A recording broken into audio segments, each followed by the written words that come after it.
राधे राधे दोस्तों, आज की वीडियो सबसे खास है।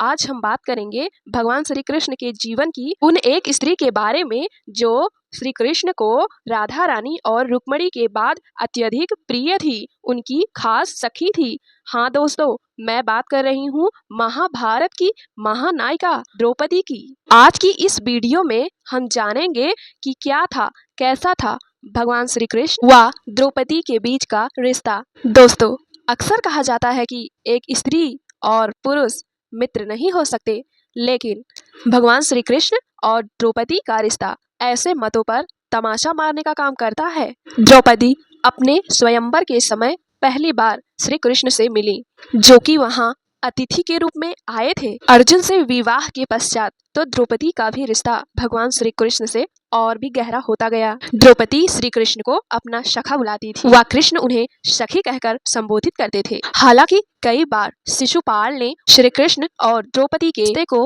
अवैध बताकर उन पर लालचन लगाने का प्रयास किया, किंतु श्री कृष्ण और द्रौपदी के जैसा पवित्र मित्रता कहीं हो ही नहीं सकता। ये सत्य है कि कहीं उल्लेख नहीं मिलता कि द्रौपदी और श्री कृष्ण एक दूसरे को भाई बहन बना लेते हैं, किंतु इसका अर्थ यह कदापि नहीं है कि उनकी पवित्र और निष्काम मित्रता भी गलत है। द्रौपदी भगवान श्री कृष्ण के प्रति पूरी तरह समर्पित थी, इतना कि मुसीबत के समय उन्हें अपने पांचों पतियों से ज्यादा भगवान श्री कृष्ण पर विश्वास था। कई बार पांडवों के नहीं अपितु भगवान श्री कृष्ण के समझाने पर वो मान जाती थी। पांचों पांडवों श्री कृष्ण के वास्तविक स्वरूप से भली भांति परिचित थे, अतः उनको कभी उनकी मित्रता से कोई समस्या नहीं हुई। एक बार इंद्रप्रस्थ में पतंग उड़ाते समय श्री कृष्ण का हाथ कट गया। तब द्रौपदी ने बिना देरी किए अपनी शाही साड़ी से एक टुकड़ा फाड़कर श्री कृष्ण के हाथ पर बांधा। श्री कृष्ण को भी अपनी सखी को वचन देना पड़ा कि समय आने पर इस मित्रता के वस्त्र का ऋण वो अवश्य चुकाएंगे। और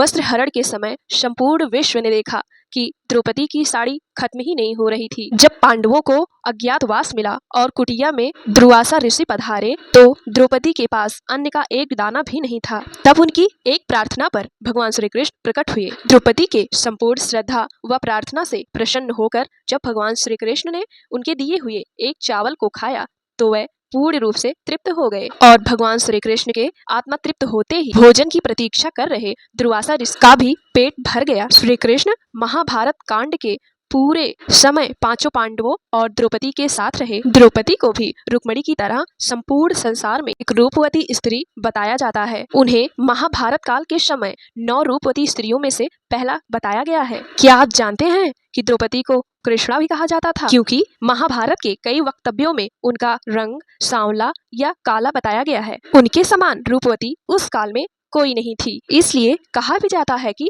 जब द्रौपदी भगवान श्री कृष्ण से मिलने उनके महल जाती थी, तो वहां उपस्थित उनकी 16,000 पत्नियां भी उनसे ईर्ष्या रखती थी। किंतु ये बात बिल्कुल भ्रामक है। ऐसा इसलिए कि महाभारत के वन पर्व में सत्यभामा द्रौपदी से वैवाहिक जीवन के बारे में कुछ प्रश्न जरूर करती हैं और द्रौपदी उन्हें अपने सुखी वैवाहिक जीवन रहस्य के बारे में भी बताती हैं। आपको कैसी लगी भगवान श्री कृष्ण और द्रौपदी के अटूट पवित्र सखा की कहानी? हमें कमेंट में जरूर बताइएगा। और अगर यह वीडियो आपको पसंद आई तो हमारे वीडियो को लाइक, शेयर और सब्सक्राइब जरूर करें।